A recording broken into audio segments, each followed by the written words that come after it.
quero dar uma introdução rápida aqui sobre essa série. E depois eu quero falar sobre o que Paulo disse assim. Fala assim, é que eu te peguei desprevenido, né? Fala assim, eu estou morto. Vamos repetir? Eu estou morto. Fala para a pessoa do seu lado assim, misericórdia, irmão. Mas você está morto. Você só não sabe, mas você está. Deixa eu dar uma introdução rápida aqui. A mensagem do perdão total. As pessoas acreditam no perdão dos pecados, mas nós acreditamos no perdão total. Passado, presente e futuro. Hoje de manhã, quando você saiu, que você se irritou, que você pecou, já tinha um perdão preparado para você. Tem muitas pessoas que dizem que essa mensagem é perigosa, né? Eles tentam afirmar que isso é perigoso, porque se você ensinar na igreja que a pessoa está perdoada totalmente, isso vai provocar nela uma libertinagem, né? Que vai fazer ela pecar mais. Que depois dela aprender que os seus pecados foram perdoados totalmente, então elas vão viver uma vida bagunçada. Então essa mensagem é uma mensagem perigosa, que não pode ser pregada. Agora eu te pergunto, como que tem algo que está na Bíblia que eu não posso pregar? Deus errou então? Não. Será realmente que a mensagem do perdão de Deus leva a gente a pecar mais mesmo? Será que é verdade isso? Será que se você descobrir que você foi perdoado dos seus pecados, isso vai fazer com que você peque mais mesmo? Né? Quando você entender, né, que você saiu, que você é perdoado, será que você vai sair aí pecando mais? Ah, pastor, você não pode ensinar isso, porque se você ensinar isso, as pessoas vão sair pecando mais, né? Ou, se você descobrir que isso é uma verdade, esse amor vai te constranger de tal forma que vai fazer que você se afaste do pecado? Será que saber que você é perdoado vai te levar para pecar, ou vai te constranger a não pecar mais? Será que você entender que o seu Pai, Deus, te amou tanto, vai fazer você entrar dentro da sua casa e quebrar tudo, porque o seu pai te ama? Vai dar uma de louco e vai começar a fazer um monte de besteira, né? Ou você vai ter um coração cheio de ternura por aquilo que Deus fez com você? Então lembre-se que Paulo, ao pregar a graça, né? Se você ler livro de Gálatas, livro de Atos, você vai ver que Paulo, quando ele pregava a graça, ele era mal interpretado, né? E todos os que pregam o evangelho que Paulo pregava, pode saber, irmão, também vão ser acusados. E eu fico muito feliz por isso. Imagina, ser acusado daquilo que Paulo era acusado. Irmão, já cheguei no auge já, né? E eu fico muito feliz com isso, porque nós queremos pregar justamente o que os apóstolos pregavam, né? Então, esse é o ponto central. Os religiosos acreditam que a ira do inferno, sabe? Eles acreditam que o medo da ira do inferno produz crentes santificados. Os religiosos acreditam que quando você peca, ensina sobre a ira de Deus, sobre a ira do inferno, isso vai produzir verdadeiros crentes, né? E eles loucamente dizem que a graça de Deus é um amor trivial, é algo que não tem necessidade de ser pregado. Afirma que Deus, ele é gracioso, mas ele também é justo. Olha, irmão, Deus é gracioso, Deus te ama mesmo, mas ele é justo. Então esse é o evangelho que é pregado. Mas a graça de Deus, ela nunca vai constranger a justiça dele. A graça de Deus vai muito além de nos levar para o céu. Muitas pessoas acham que a graça de Deus é só para nos levar para o céu. E depois que você aceitou Jesus, agora você tem que viver uma vida no seu sacrifício. Você tem que viver uma vida no seu favor, no seu merecimento, né? Mas a graça de Deus não é só para nos levar para o céu. A Bíblia diz que a graça de Deus, ela nos perdoa e nos faz novas criaturas. Ela muda a nossa criação. Então toda vez que o homem pecar, e ele crê de coração no perdão dos pecados, e confessar com a sua boca, naquele momento a Bíblia diz que ele nasce de novo. Se eu estiver falando alguma heresia, irmão, você me ajuda. A Bíblia diz que quando o homem pecador crê em Jesus Cristo, confessa com a sua boca, a Bíblia diz que ele não só vai para o céu, a Bíblia diz que ele nasce de novo, ele se torna uma nova criatura. Amém, amados? Não é isso que a Bíblia ensina? A graça não é para o ímpio, a graça é para o filho. Sendo filho, o seu anseio não é mais pecado, mas pela graça de Deus. É a graça que nos educa. Depois que você entrega a sua vida para Jesus, a Bíblia diz que agora é a graça de Deus que vai nos educar, é a graça de Deus que vai nos corrigir. Depois de nos salvar, a graça de Deus agora vai nos ensinar a viver nesse mundo, ao contrário do que a religião diz, que você precisa morrer, você precisa negar-se a si mesmo o tempo todo. Irmão, isso é outro contexto. Olha o que Tito fala, capítulo 2, verso 11 e 2. Tito diz assim: portanto, eu só estou dando uma introdução rápida aqui para mim entrar na pregação, tá, irmão? Portanto, a graça de Deus se manifestou primeiramente como? Salvadora. Quando você aceitou Jesus, né, a graça de Deus se manifestou na sua vida como salvação, amém, irmão? Amém? Então a graça de Deus se manifestou salvadora a todos os homens. Verso 12. Aí, é o que ela faz? Nos educando-nos agora, para que renegadas as impiedades e paixões mundanas, vivamos no presente século sensato, justo e piedosamente. Então é a graça de Deus que vai nos educar. Mas se você tiver graça só para salvação, se a graça for ensinada para você só para salvação, você não vai conseguir vencer as paixões mundanas com a sua força. Você não vai conseguir renegar as impiedades com a sua força, porque é ela que nos educa. Vocês estão aí? Estão entendendo? Quando você ensina que o evangelho da graça é só para te salvar e depois você que tem que se virar com a sua vida, você está abrindo mão daquilo, do processo que vai fazer com que você cresça, que você viva justa e piedosamente. Tem crentes que estão há 40 anos com o mesmo pecado e não conseguem vencer o pecado. Ele tem o problema de pornografia, ele tem problema de trair a mulher, ele tem problema de trair o marido, ele tem problema de roubar no emprego, ele tem problema, e ele não consegue, de mentir, de fofoca, ele não consegue vencer. Por quê? Porque ele abriu mão da graça para poder ensiná-lo. Já podia acabar aqui, né, irmão? Então nós recebemos um novo coração quando nós fomos salvos. E esse coração que nós recebemos no novo nascimento, ele veio programado de fábrica para quê? A Bíblia diz que o nosso coração era duro como pedra. Então no momento que nós aceitamos Jesus, Deus nos dá um novo coração. E esse coração ele vem reprogramado para quê? Para amar a Deus. Deus ia trocar o seu coração e te dar um coração agora que quer ficar pecando? Não, irmão. Deus nos deu um coração reprogramado para amá-lo. A graça, depois de nos salvar, ela é responsável para renegar as paixões mundanas em nossas vidas. Só que você tenta fazer com a sua força e você não consegue. Sabe quantos desviados tem no Brasil, irmão? Mais de 40 milhões de desviados no Brasil, que vieram para a igreja, só que eles tentaram e não conseguiram, porque eles não tinham o evangelho da graça. Então não existe essa história de que a graça nos leva ao pecado, que os pregadores da graça, como eles falam, são pregadores devassos, que vivem uma vida oculta, cheia de pecado. Olha, esses caras que pregam a graça, eles vivem a vida oculta. Irmão, eu quero afirmar para vocês aqui nessa noite, eu não vivo dessa forma, eu não quero viver desse jeito. O meu anseio é servir o Senhor, na sua essência, da tua presença, 24 horas na minha vida.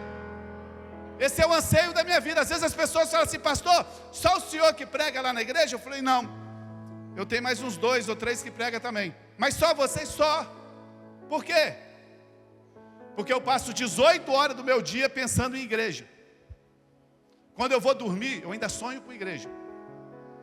7 dias por semana. Então na hora de pregar, eu quero passar para vocês aquilo que Deus tem me dado. Não é um aventureiro que chega aqui na noite para trazer uma palavra para poder causar emoções na sua vida. Isso aqui tem que ter transformação. Nós temos que sair daqui dessa noite melhores do que nós entramos, amém, irmão? Se você vem para a igreja e você sai do mesmo jeito, você ainda não entendeu o que Cristo quer fazer na sua vida. O meu coração está nas coisas do céu. E quanto mais eu entendo o amor de Deus, mais eu penso em ir para lá, mais eu quero ir para o céu, amém, amado? Quanto mais você entender do amor de Deus, mais longe do pecado você quer ficar, mais longe de pecar você quer ficar. Quanto mais você entender o amor de Deus, mais você vai querer se aproximar de Deus. Eu não sou dessa forma, eu profetizo que você também não é, amém, amado? Eu não quero viver no pecado, né? Somente a mensagem da graça produz verdadeira santidade. Vou repetir isso aqui para você. Somente a mensagem da graça produz verdadeira santidade. O apóstolo Pedro disse assim, ele estava falando das qualidades piedosas de um crente. Ele estava falando do crente que despreza o perdão total dos pecados. 2 Pedro capítulo 1, verso 9, diz assim: todavia, se alguém não tem as qualidades lá de trás, dos versículos anteriores, que é piedade, amor, perseverança, né? Ele é cego, esquecendo-se da purificação dos seus antigos pecados. A solução para a improdutividade, a solução para você ser produtivo, o apóstolo Pedro está dizendo, que é lembrar que você é perdoado dos seus pecados. Não viva debaixo de acusação, não viva debaixo de engano. Sabe, alguns ficam furiosos com a mensagem do perdão total, achando que é perigosa, que leva as pessoas ao pecado. Você não pode ficar pregando isso não, pastor. Como é que você vai pregar para a pessoa que quando ela pecou, já está perdoada? Eu quero trazer uma palavra para vocês nesses dias que diz assim: será que nós precisamos pedir perdão de pecados, irmão? Ou será que isso você aprendeu lá na igreja católica? E você acha que está na Bíblia? Próximos domingos. Tem gente que diz assim: se você pregar que os seus pecados estão perdoados, essa mensagem é perigosa. Mas veja o que Jesus disse. Tem gente que quer ser maior que Jesus, irmão. Uma coisa difícil quando a pessoa quer ser maior do que Jesus. Lucas capítulo 7, verso 47, Jesus disse assim: portanto eu te digo, os muitos pecados dela foram perdoados, pois ela amou muito. Mas quem há pouco foi perdoado, pouco ama. Jesus está dizendo que aquele que muito foi perdoado, o que vai acontecer com aquele que foi muito perdoado? Ele vai sair pecando? Não, Jesus está dizendo que aquele que foi muito perdoado vai amar mais. Se você não ama Jesus ainda, irmão, é porque você ainda não entendeu o perdão dos pecados na sua vida. Você não tem ideia de onde você ia, para onde você ia para o inferno. Se você ainda não é apaixonado por Jesus, se você não tem vontade de ir numa célula, se você não tem vontade de ir num culto, se você não tem vontade de estar com os irmãos, se você não tem vontade de falar da palavra de Deus, é porque você ainda não entendeu da onde Jesus já te perdoou. Porque o dia que você entender isso, nós estamos aqui na obra trabalhando até a noite falando de amor de Deus o tempo todo. Nós já viemos para essa obra aqui de noite, parar o serviço, pegar um giz, pegar um gesso, e ficar dando, eu e os irmãos fazendo curso aqui até 2 horas da manhã. A obra parada, riscando parede. Porque quem sabe o tanto que foi perdoado, esse vai amar mais. Veja que extraordinário. Jesus está dizendo assim: quem muito é perdoado, ama mais. Quanto mais você saber que você é perdoado, quanto mais você saber de onde Deus te tirou, mais você vai amar. Mas muito insiste em dizer que se pregar contra o pecado, se pegar que o pecado está resolvido, vai pecar mais. Isso é mentira. Quanto mais você entende que você é perdoado, mais você ama o Senhor. Quanto mais você ama o Senhor, mais longe você quer ficar do pecado. A regra é essa: quanto mais você entende que você é perdoado, mais você ama o Senhor. E quanto mais você ama o Senhor, mais longe do pecado você quer ficar. Quando o pecado aparece para perto de você, você fala assim: não, peraí, irmão, deixa eu falar para você. Sabe quem está aqui do meu lado? Eu não vou pecar contra ele. Sabe qual é o problema da Cretolândia, irmão? Você pode ficar 20 anos dentro de uma garagem. você vira um carro? Se você ficar 20 anos dentro da garagem, você não vira carro? Você pode ficar 20 anos dentro de uma igreja, você não vira crente. Não é osmose que fala, né? Você não vira crente porque você fica dentro da igreja. Tem mais crente lá fora do que dentro da igreja que crê em Deus. Dentro da igreja tem muito religioso. Você não vira um carro porque você fica dentro da garagem, e nem você vira crente porque você vem aqui todo domingo. Você vai virar crente o dia que você entender o tanto que Deus te amou e te perdoou. Você vai começar a entender. Você vai ter consciência da presença de Deus que está do seu lado. Quando você começa a ter consciência da presença de Deus dentro do seu lado, quando você pensa em fazer uma besteira, você vai, não, ele está aqui. Mas isso é outra mensagem. Nós precisamos de mais graça e não de menos graça. Semana eu tomei um café com os pastores. Eles estavam falando que eles pregaram. Ele falou, o que o senhor prega lá? Eu falei, tem 3 anos que eu prego a mesma mensagem, mesmo tema. Como assim? E só estou na introdução. 3 anos pregando de graça, todo domingo à noite aqui. Nós só estamos na introdução, porque a graça é Jesus. Você nunca, tem gente que acha que quando ele chegar no céu ele vai ser mais perdoado, vai ser mais santo. Irmão, presta atenção no que eu vou te falar nessa noite, ouça. Você nunca será mais perdoado do que você já é hoje. Eu vou repetir que você não entendeu. Você nunca será mais perdoado do que você já é hoje. O seu perdão hoje é definitivo. Ele não aumenta a cada dia e nem diminui, pois você já foi completamente perdoado por Jesus na cruz. Acabou, não tem mais o que fazer. Ah, se Deus quiser, Deus já quis, Deus já te perdoou. O que você precisa entender é que você precisa ter consciência desse perdão. Essa é uma verdade. O Espírito Santo nessa noite, ele possa abrir o seu entendimento e entender que você já é perdoado, e o perdão está, e o pecado já está debaixo dos seus pés. Você só não vence porque você está igual o cara dentro da garagem querendo virar carro.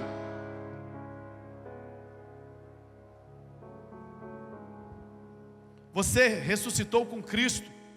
E a Bíblia diz que nós ressuscitamos com Cristo e nós estamos assentados com Ele. Irmão, eu não sei se você acredita nisso. Eu não sei se você pensa que isso é Sítio do Pica-Pau Amarelo. Eu não sei se você pensa que isso é série da Netflix. Eu não sei o que você pensa sobre isso. Mas a Bíblia diz que nós já ressuscitamos com Cristo e estamos assentados com Ele nas regiões celestiais. Se você entende isso ou não, não me interessa, mas é o que a Bíblia diz. E por nós estarmos lá, o pecado já está debaixo dos nossos pés. Você não subjuga ele porque você não quer, porque você não entende ainda o tanto que você foi amado. Então entenda. Eu entendo o espanto das pessoas quando ouvem pela primeira vez a mensagem total do perdão dos pecados. Quando a pessoa ouve a primeira vez que o nosso pecado foi perdoado no passado, no presente e no futuro. Eu entendo. Uns se espantam, outros se iram com a gente. Ah, quer dizer que então agora eu vou pecar à vontade. Quem não entende nada de igreja, a primeira coisa que você fala para ele, ele já começa, então quer dizer que agora eu vou pecar à vontade? Eu vou te provar nessa noite, a palavra de Deus vai te provar nessa noite que isso é impossível. A Bíblia diz em Romanos 6,18. Olha o que a Bíblia diz em Romanos 6,18. Vocês foram libertos do pecado. Sim ou não? É a igreja Koinonia que está ensinando, irmão? É a Bíblia. Paulo está dizendo que agora nós somos libertos do pecado e nos tornamos escravos da justiça. Fala assim, escravos da justiça. Uau! O texto está dizendo que nós fomos libertos do pecado e nos tornamos agora escravos da justiça. Você nasceu de novo. Você não pode deixar de fazer o que é certo. Você agora quer o que Deus quer. Nada além disso vai te satisfazê-lo. Você pode achar que você vai achar alegria em outra coisa, mas nada disso vai te satisfazê-lo. Deus programou dentro de você o desejo de fazer sempre o melhor. Porque nós éramos escravos do pecado e agora nós nos tornamos escravos da justiça. Você precisa ter completa clareza daquilo que o sangue realizou em você.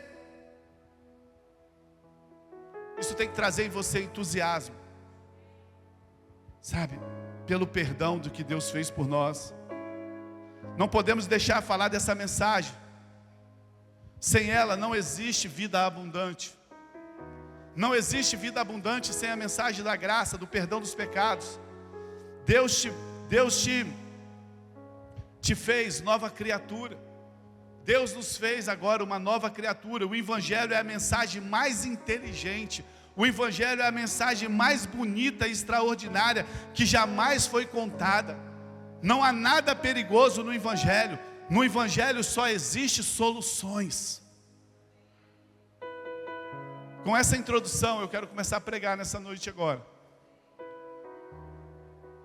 Porque talvez você podia sair daqui e dizer assim, não, então quer dizer que se eu pecar, se eu subir, não. A mensagem dessa noite é essa aqui. Fala, eu estou morto. Você está morto para o pecado.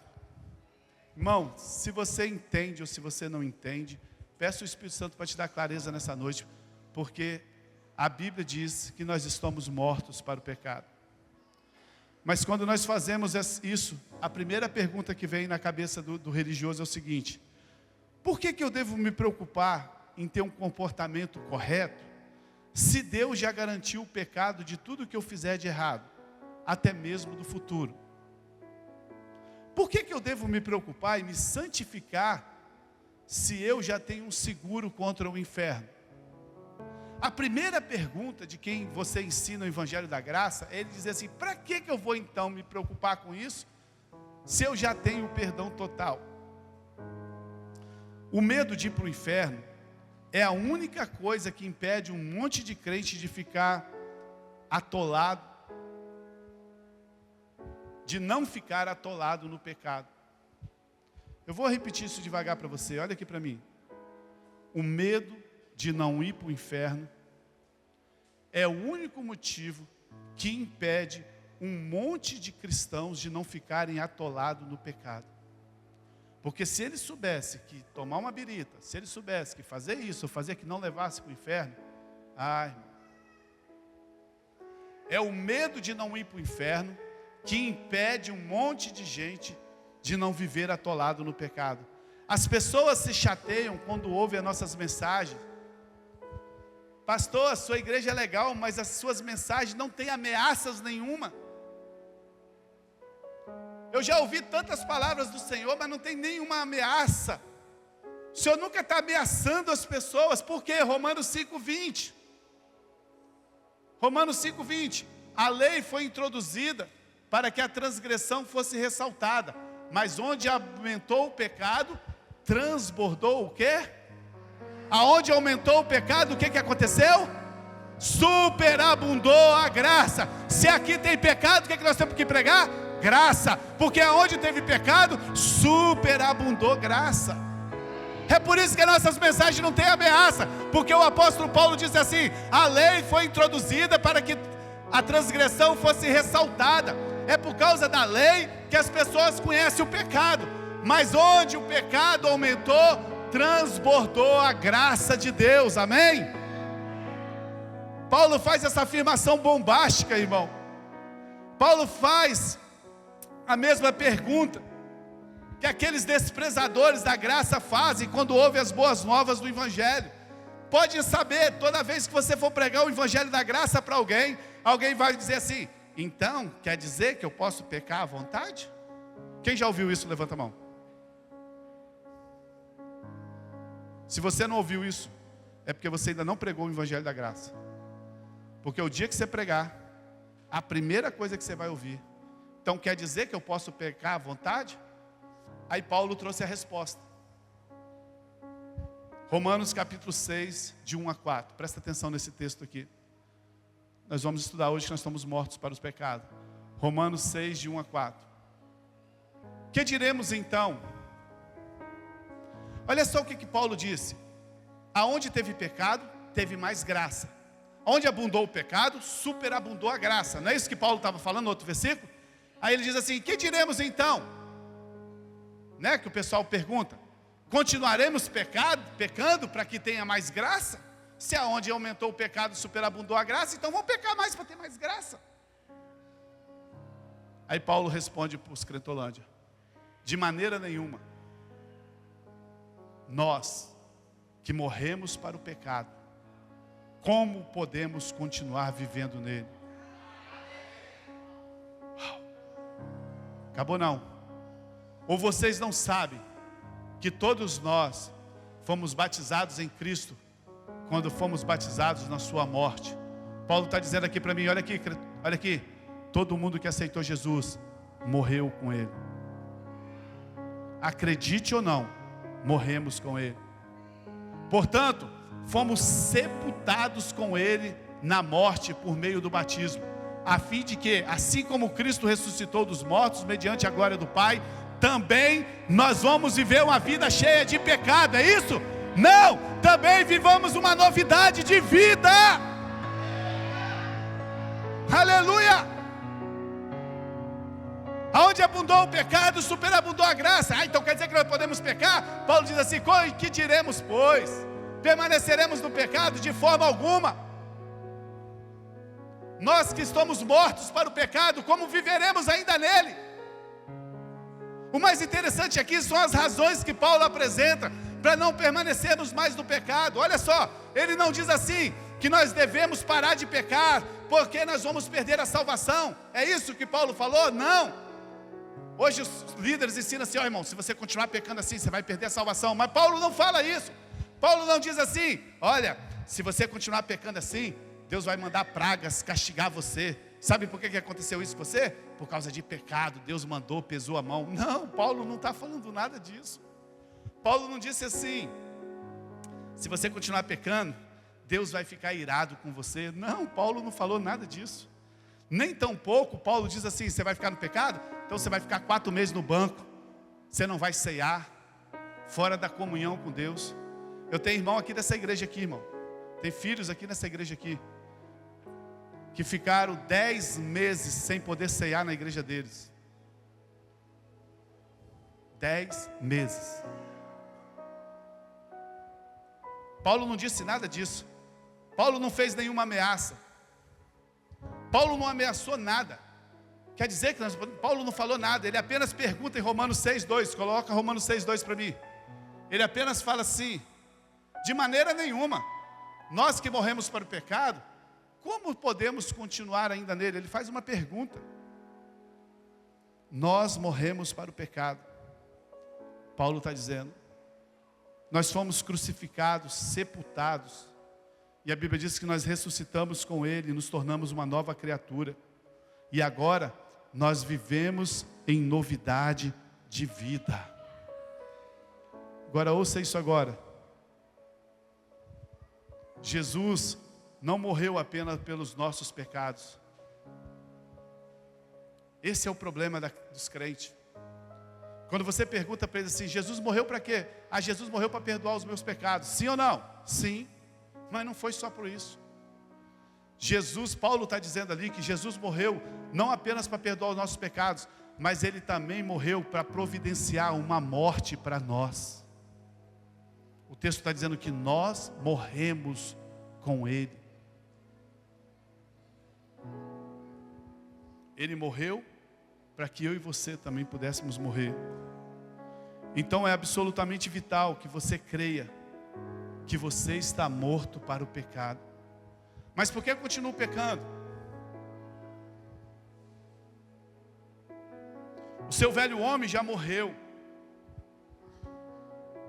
E esse novo homem não está mais sujeito ao pecado.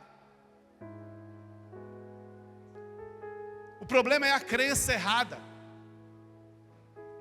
O problema não é o hábito errado, o problema é a crença errada. Você tem um hábito errado e você aprendeu que você tem que vencer esse hábito, você não vai vencer nunca. E você vai continuar escravo desse pecado. Mas quando você tem a crença correta, mesmo que o seu mau hábito fica, você vai ver que o seu pecado vai parar. Porque a crença correta produz resultados corretos. Isso é um fato no mundo espiritual. No mundo, presta atenção, irmão. No mundo espiritual, você está morto para o pecado. No mundo espiritual, você está morto para o pecado e você é uma nova criatura. Se isso não for verdade, a gente pode jogar isso aqui fora. E a gente está brincando aqui de ser crente. No mundo espiritual, você está morto para o pecado e eu e você somos uma nova criatura. Qual é o grande sinal disso? Como que eu posso saber se isso é verdade? Presta atenção só nisso, depois você pode ficar viajando aqui. Presta atenção só nisso. Eu estou dizendo aqui para você que no mundo espiritual, olha aqui para mim, não escreve, não faz nada, olha só para mim aqui agora. Olha para mim. Eu estou dizendo aqui que no mundo espiritual, você acredite ou não, você está morto para o pecado. Eu estou dizendo aqui que no mundo espiritual, você é uma nova criatura. Agora, o que pode evidenciar isso? Como que eu posso ter certeza que isso é verdade? O grande sinal, presta atenção, que você nasceu de novo, que você está morto para o pecado e que você é uma nova criatura, é que você não consegue mais pecar e ficar em paz. Se você peca e não perde a paz, você não é nova criatura, você ainda não morreu com Cristo Jesus, você precisa aceitar Jesus, senão você vai para o inferno. Agora, toda vez que você peca, se você perde a paz, é porque aquele coração que Deus botou lá dentro de você está dizendo assim: meu filho, você não nasceu para isso mais. Você quer saber se você é salvo? Você vai para o céu? É só saber isso. Você consegue ficar no mundo aí tranquilamente? Você consegue trair sua mulher tranquilamente? Você consegue trair seu marido? Você consegue mentir? Você consegue roubar? Você consegue ir para a balada? Você consegue fazer o que você quiser tranquilamente? Sem acusação nenhuma? Vai para uma célula, aceita Jesus. Vem para um culto, aceita Jesus, porque senão você vai para o inferno. Agora, se isso pesa em você, mas pastor, isso pesa, mas eu não consigo resolver. É por isso que nós estamos aqui, para te ensinar a graça que te educa. Não é a igreja que vai te ajudar, não. Não é o pastor Evandro que vai te ajudar, não. Deus pode me usar como instrumento, mas é a graça de Deus que vai te educar para você vencer as paixões mundanas. Toda vez que você peca, você se sente mal, é porque o pecado não tem lugar mais na sua vida. O novo homem não consegue ficar ressentido com raiva das pessoas. Olha aqui para mim, o novo homem não consegue ficar ressentido e com raiva das pessoas. O mal, o pecado não tem mais lugar dentro de quem nasceu de novo. 30 anos que eu não perdoo a pessoa que me magoou. Irmão, você precisa aceitar Jesus. Porque isso não tem lugar dentro da pessoa do novo homem. Eu não estou dizendo que você não peca. Nós estamos sujeitos ao pecado e às tentações. Mas nós não gostamos mais de viver assim. Paulo diz que é loucura continuar vivendo no pecado. Quando você nasceu de novo, você não é mais escravo do pecado, você agora é escravo da justiça. Tem gente que acha que ele é escravo do pecado. Não, pastor, mas é mais forte que eu. Não é mais forte que você. Você não é escravo do pecado. A Bíblia diz que agora você é escravo da justiça de Cristo. A justiça de Cristo te cobre.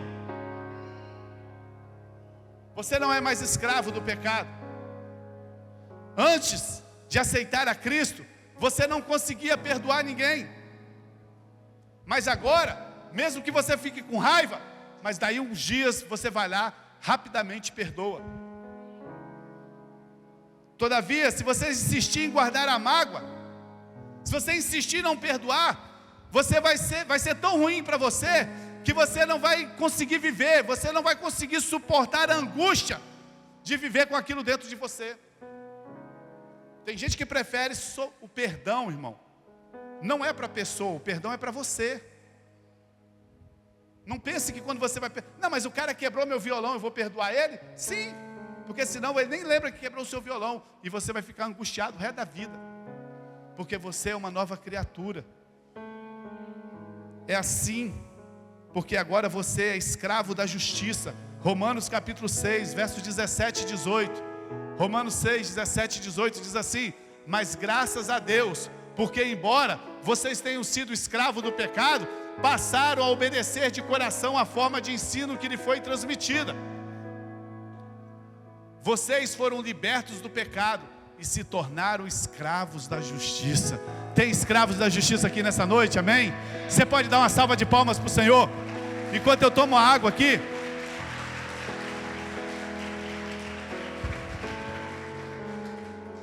Não existe cristão escravo de pecado. Os seus pecados já foram perdoados. Nós somos escravos da justiça agora. Você pode ter recebido um ensino diferente a vida inteira. Talvez isso te traga alguma dificuldade quando você ouça isso, quando você ouve isso hoje.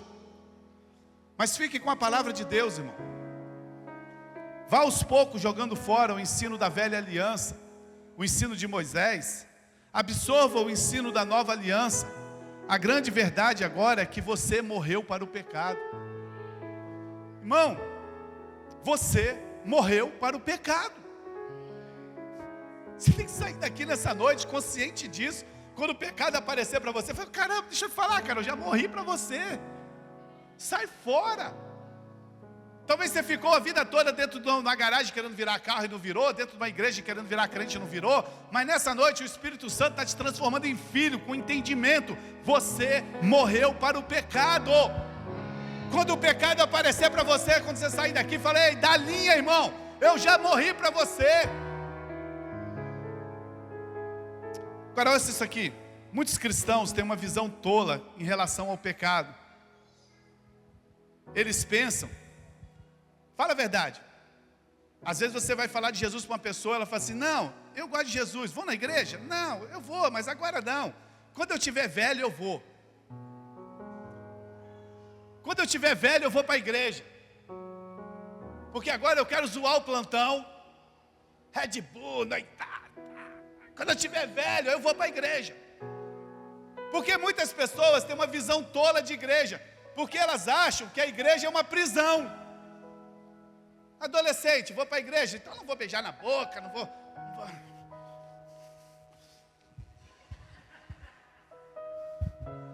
Eles acham que a igreja é uma prisão. O diabo botou na cabeça das pessoas que a igreja é uma prisão. Então eles têm uma ideia tola de igreja.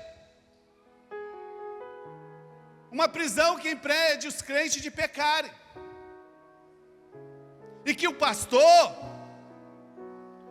se ele der muita liberdade, o crente agora vai voltar para o mundo do pecado. Então o pastor tem que ficar falando da ira de Deus, ele tem que ficar falando do inferno, ele tem que ficar falando das coisas difíceis, porque se o pastor amolecer, a galera pira. Essa é a visão que as pessoas têm de igreja.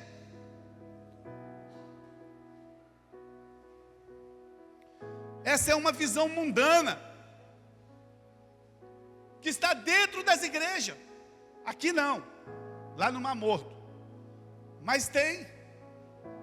Isso é uma visão mundana. As pessoas do mundo pensam que nós somos como eles. E nós queremos fazer as mesmas coisas que eles fazem. Eles acham que quando eles estão bebendo uma cerveja, a gente está querendo fazer isso. Eles acham que a gente está querendo se prostituir. Eles acham que a gente está querendo se drogar. Fala assim: tolinhos. Vai dizer assim: babacas. Não, só eu que posso falar isso. As pessoas do mundo acham que nós só não fazemos essas coisas porque nós temos medo de ir para o inferno. As pessoas acham que a gente só não faz essas coisas porque o pastor proíbe, porque a igreja proíbe.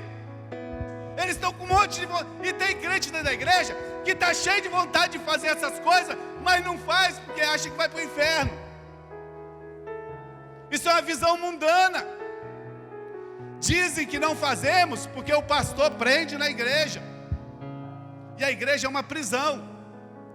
Outros pensam que se pregarmos a palavra da nova aliança, as portas da igreja vão se abrir e não vai ficar mais ninguém. Pastor, se você começar a pregar, você está doido se eu pregar isso lá na minha igreja, que os pecados estão perdoados, que não perde salvação? Vai voar todo mundo, não vai ficar ninguém mais. Essa é a visão mundana. Ouça o que eu vou te falar aqui nessa noite. Nós não somos como as pessoas do mundo. Não! Nós não somos como as pessoas do mundo. Somos essencialmente diferentes.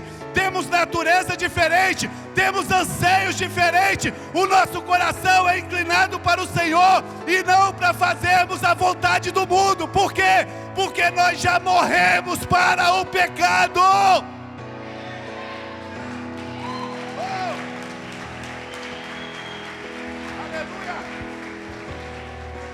Eu não faço porque o pastor proíbe, eu não faço porque a igreja proíbe, eu não faço porque eu tenho uma natureza de Cristo dentro de mim, e ela anseia por estar perto de Deus. Você acha que alguém vai lá dentro da sua casa saber a hora que você está bebendo, fumando lá dentro da sua casa? Quem quiser fazer isso escondido faz, ninguém está nem aí para a sua vida. Quem tem o Espírito, pastor, qual é as doutrinas da igreja? Nenhuma. Não tem doutrina aqui. A doutrina da igreja é o Espírito Santo que entrou dentro de você, irmão. No dia que ele entrar dentro de você, acabou. Fala assim: aonde você for, ele vai te educar.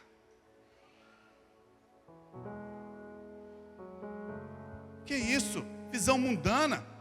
Deus preparou uma vida abundante, preparou o melhor para nós. Nós temos uma vida santa para vivermos, amado. Tira essa ideia de que igreja é prisão, que nós estamos com inveja do pessoal do mundo lá pulando carnaval, jogando mijo em cima.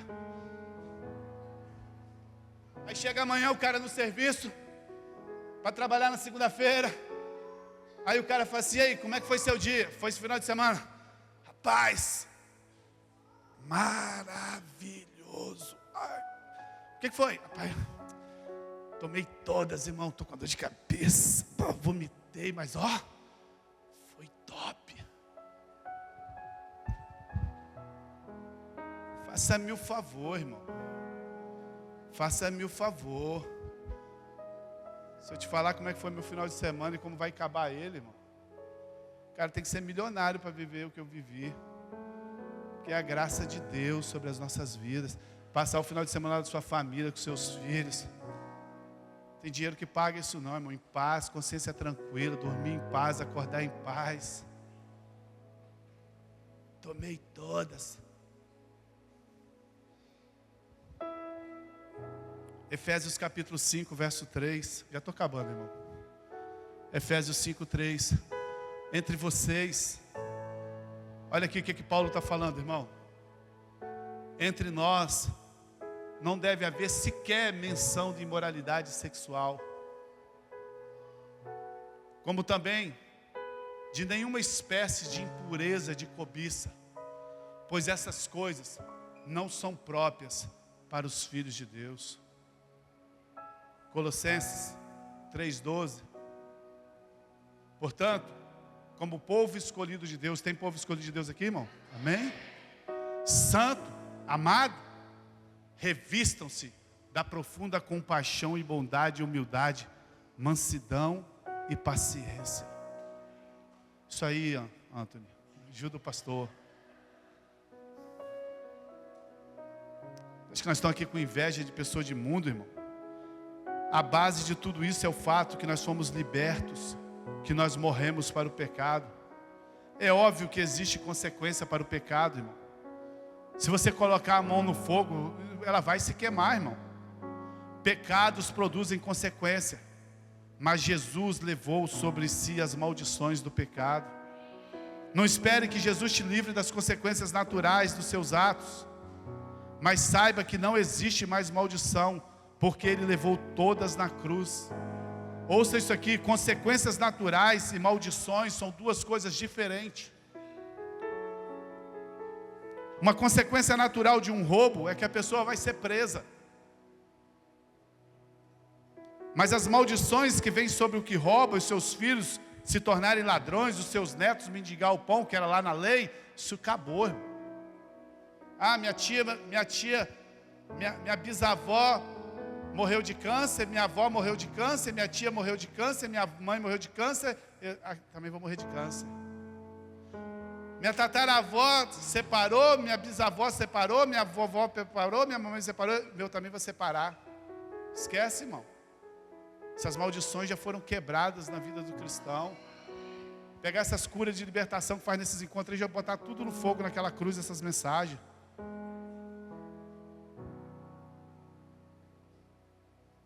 A maldição é terrível.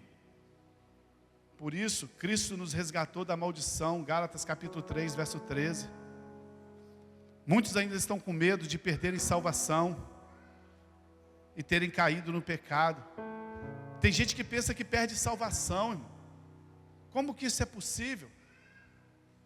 Isso não é possível. Ontem nós estávamos aqui brincando à noite. Isso é uma festa aqui, irmão. Isso aqui é uma festa, irmão. Saímos daqui ontem quase 7h30 da noite. Aí no finalzinho, o Roberto botando o piso ali. Eu falei para o Roberto assim, Marcos Vinícius estava do lado. O pessoal falou assim: gente, se a gente não perde salvação, por que nós estamos aqui fazendo isso uma hora dessa? Aí eu falei: Roberto, tem como perder salvação? Aí o Roberto falou assim: pastor, só se eu virar para o céu, blasfemar contra a cruz, contra Deus, contra a obra. Por quê? Porque você foi salvo pela sua obra, irmão? Foi pela sua obra que você foi salvo? Foi por você que morreu na cruz? Foi o seu sangue que perdoou os pecados? Foi a sua obra? Não. Então como que você pode perder algo que não foi pela sua obra? A única forma de você perder isso é se você renegar isso, que é a blasfêmia do Espírito Santo. Que você declara que você não quer Jesus, que você odeia Jesus, o sacrifício dele. Você pode ir no bar ali, ó, cara drogado, ele vai te evangelizar, ele vai falar de Jesus. Quem mais evangeliza é os drogados e bêbados, já viu? Você fica perto dos bêbados e fala assim: mas ó, eu já fui da igreja. Até se ele tocar violão então, ele canta uma música. Irmão, como que você vai perder? Você perder salvação, irmão, você tem que virar para o céu, pegar a sua boca. Não é porque você fez um pecadinho, não. Quando você pecou, já tinha o antídoto para o seu pecado já, irmão. Muita gente está com medo de perder a salvação. Está tentando manter sua salvação. Não, eu estou aqui tentando manter minha salvação pelo meu bom comportamento. Esquece, irmão. Esquece. O seu bom comportamento não mantém nem seu nome em dia. Quanto mais sua salvação. Está cheio de gente preciosa que está com o nome no Serasa. Então perdeu a salvação. Você não consegue manter nem na conta do mundo, quanto mais na do céu. Alguns dizem que esse ensino suaviza o pecado, mas é exatamente o oposto. Pecar é sério, pecar é grave. Ainda mais agora que você tem o Espírito Santo dentro de você. Quando eu digo que morremos para o pecado, não estou dizendo que não vamos pecar mais, irmão. Não é isso. Ainda estamos sujeitos à queda. E quando caímos, nós entristecemos o Espírito Santo. Mas ele não vai embora. Tem gente que acha que quando ele peca, o Espírito Santo sai dele. Que coisa louca, irmão. Efésios capítulo 4, 29 e 30. Olha o que diz esse texto aqui. Nenhuma palavra torpe saia da sua boca, mas apenas a que for útil para edificar os outros, conforme a necessidade, para que conceda graça aos que ouvem. Né? Volta lá. Quando sair palavra da sua boca, irmão, Quando você estiver falando alguma coisa, o final tem que conceder graça aos que ouvem. Não faz fofoca não fala mal da vida dos outros não. Não fica falando dos problemas dos outros não. Paulo está dizendo que quando sair uma palavra da sua boca, que ela possa edificar os que ouvem. O problema é que tem gente que não gosta. Mesmo você falando as coisas boas, ele se sente ofendido. Mas fale as coisas boas. Né? Verso 30. Não entristeçais o Espírito Santo de Deus. Olha aqui para mim, a Bíblia diz que o único pecado que perde a salvação é blasfêmia contra o Espírito Santo. Aí as pessoas acham que quando você entristece o Espírito Santo, você perdeu a salvação. Não entristeçais o Espírito Santo de Deus, com o qual vocês foram selados para o dia da redenção. Nós somos selados, irmão. Tristeza do Espírito Santo não é raiva nem ira. Tem gente que acha que Deus fica irado com ele quando você pecou. Irmão, o pecado não choca a Deus, esquece isso. Entristecer o Espírito Santo não é que Deus vai ficar com raiva de você. Nós não estamos mais debaixo da ira de Deus.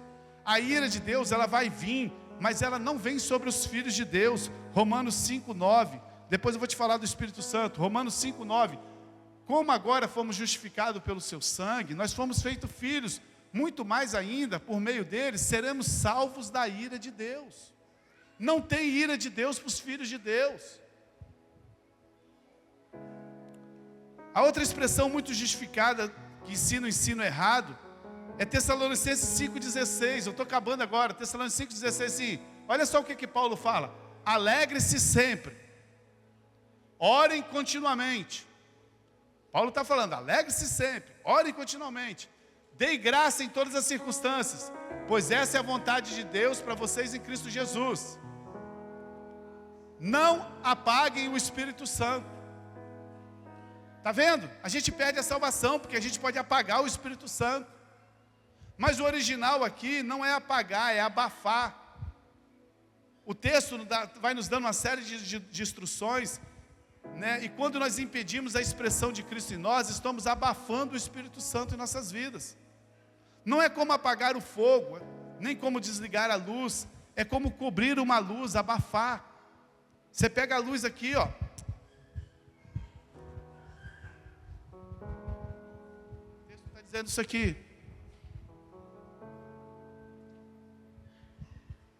Eu abafei aquela luz ali. Mas ela sumiu. Quando você não ora, quando você não busca as coisas de Deus, quando você peca, o Espírito Santo não vai embora de você. Você apenas abafa. Mas o que acontece aqui? A luz está aqui. O Espírito Santo não vai te deixar nunca, porque nós somos selados pelo Espírito Santo. Sabe, a luz está dentro de você brilhando, irmão. Todavia, se você insiste em viver fora da vontade de Deus, você começa a abafar essa luz dentro de você. Você começa a abafar essa vida dentro de você. Você começa a fazer com que a luz pare de brilhar dentro de você. Então, como ministro do Senhor, eu não vim aqui hoje para ameaçar você. Eu vim para te contar uma boa notícia nessa noite. Sabe, quem está morto está livre do pecado. Nós estamos livres do pecado. Mas também, não venho aqui para te dizer que se você ficar tentando ter uma vida santa, Deus vai te recompensar. Não vai pelas suas obras. Você precisa saber quem você é em Cristo.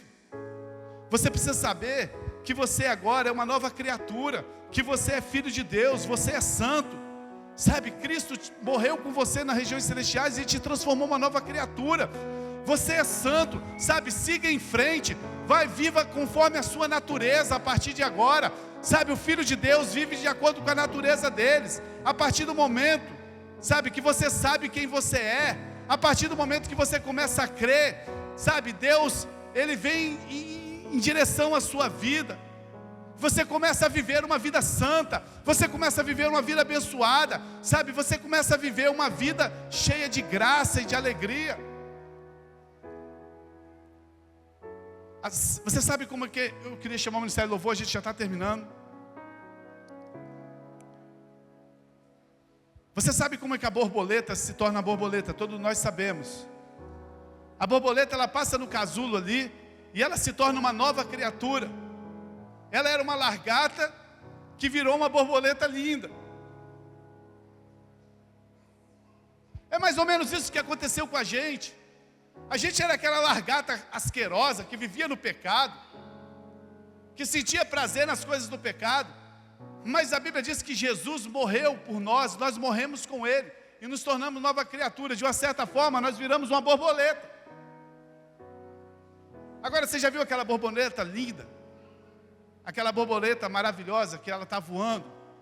Aí um dia ela vai e posa em cima do lixo. Ela deixou de ser borboleta, irmão? Não. Mas ela dá voos e vai para longe. Sabe, muitas vezes isso acontece com muitos crentes. Eles foram perdoados dos seus pecados, tornaram-se nova criatura em Cristo Jesus, mas porque um dia elas pecam, elas acham que elas abafaram o Espírito Santo, que o Espírito Santo não está mais dentro dela.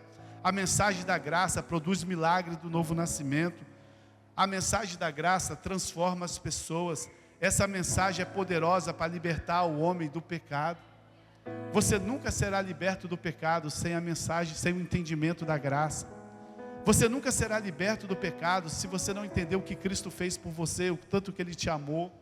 Sabe, essa mensagem é poderosa para produzir milagres do novo nascimento, mas também para transformar em novas pessoas.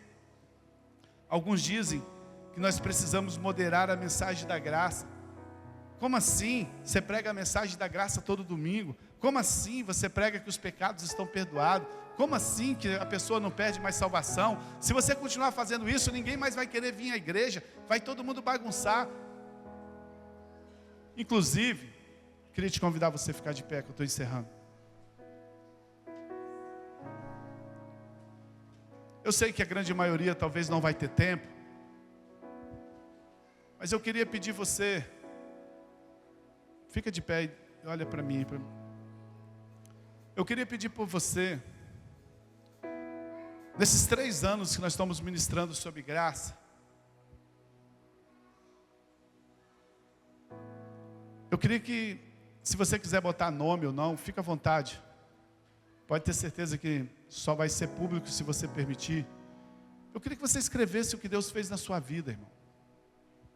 Nessa série sobre pecados que nós estamos falando sobre essa área. Porque eu tive numa célula uma vez, uma pessoa falou assim para mim: pastor, eu tinha um mau hábito tão sério, tão sério, tão sério. Eu não conseguia vencer. Mas quando eu comecei a entender a graça, eu nem lembro que isso existe mais. Sabe, irmão, se você entendeu o Evangelho da graça, não tem pecado que vai te dominar, porque você já foi morto para o pecado. Sabe, você é nova criatura em Cristo Jesus. Eu não vou te ameaçar nunca aqui, nunca vou trazer uma mensagem de condenação aqui para você. Nós não precisamos moderar a mensagem da graça, como se isso fosse possível. Por que que não é possível? Eu quero encerrar com esse versículo, Romanos 1,16. Não tem como moderar, sabe por quê? Porque eu não me envergonho do Evangelho. Que Evangelho? Qual? O Evangelho de Cristo. Qual é o Evangelho de Cristo, irmão? O Evangelho de Cristo é que os nossos pecados estão perdoados, e deles eu não me lembro mais. Paulo está dizendo assim, quando Paulo falou isso, as pessoas perseguiam Paulo. Ele falou assim: olha, eu não me envergonho, eu vou continuar pregando esse Evangelho. Pode falar que é doideira, pode falar, mas eu tive uma experiência com Deus. Eu não me envergonho do Evangelho de Cristo, porque Ele é o poder de Deus para a salvação de todo aquele que crê. Nós não vamos parar de pregar essa mensagem nunca, irmão, porque Ele é o poder de Deus para a salvação. Ele é o sozo, Ele é o soteria, que pode salvar todas as áreas da nossa vida. Talvez você entrou aqui nessa noite, tem pecados na sua vida que o diabo fica te acusando. Ele é o poder para te livrar. Talvez você entrou aqui nessa noite, você tem hábitos ruins que você não consegue libertar deles. Deixa eu te falar, você já morreu com Cristo, você já se tornou nova criatura. Esse Evangelho é poderoso para poder te libertar disso. Talvez você entrou aqui nessa noite, tem áreas da sua vida que não estão funcionando. Esse evangelho é o poder.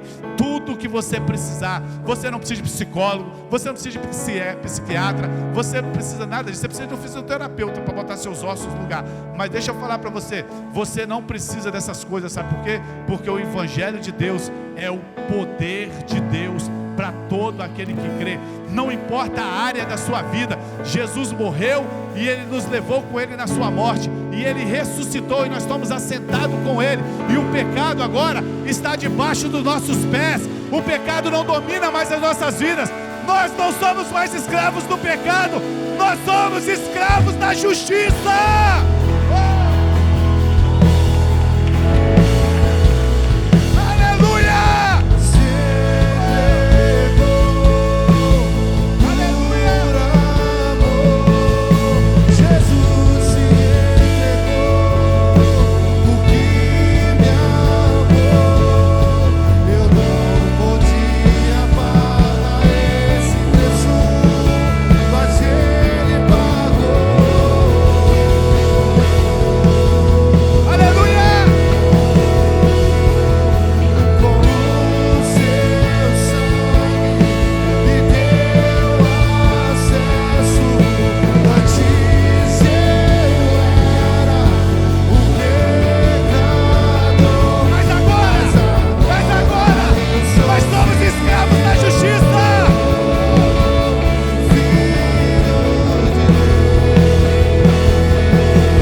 Quantos aqui morreram para o pecado, amém?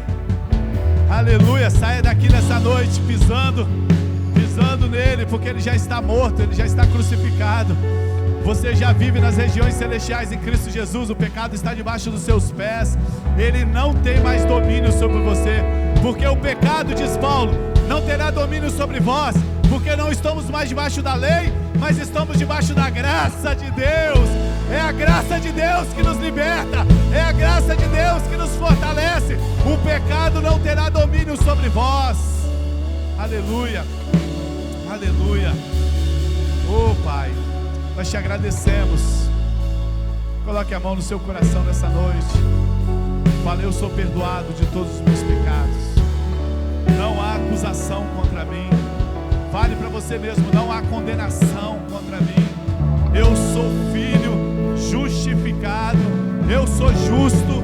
Eu sou santo. Eu estou assentado. Fale para você mesmo: eu estou assentado com Cristo Jesus nas regiões celestiais. Todas as coisas cooperam para o meu bem. Eu sou escravo da justiça. Eu sou filho de Deus. O pecado não tem mais domínio sobre a minha vida. Eu sou amado do Pai. Eu sou um espírito com Cristo. Eu sou um com o Pai. Aleluia. Deus, diante dessa verdade, diante dessas palavras, Deus, o Senhor nos levantou para pregar a mensagem da reconciliação, Senhor. O Senhor não levantou pastores para pregar a mensagem da condenação. O Senhor nos levantou para pregar a mensagem da reconciliação. Nós estávamos perdidos, nós estávamos longe do Senhor, mas o Evangelho de Cristo é o poder para salvar. O Evangelho de Cristo é o poder para restaurar todas as coisas das nossas vidas. Nós liberamos nessa noite milagres sobre a vida dos teus filhos. Nós liberamos nessa noite esse poder, ó Deus, para transformar corações aqui nessa noite. Se alguém entrou aqui nessa noite, estavam com medo da sua salvação. Se alguém entrou nessa noite aqui e não tinha um encontro com Cristo, fale com Ele nessa noite, Pai. Em nome de Jesus, ó Deus. Só o Teu Espírito pode fazer essas coisas. Pai, nós oramos abençoando a Tua igreja. Nós declaramos, ó Deus, essa semana, uma semana cheia da vida de Deus, uma semana cheia da presença de Deus.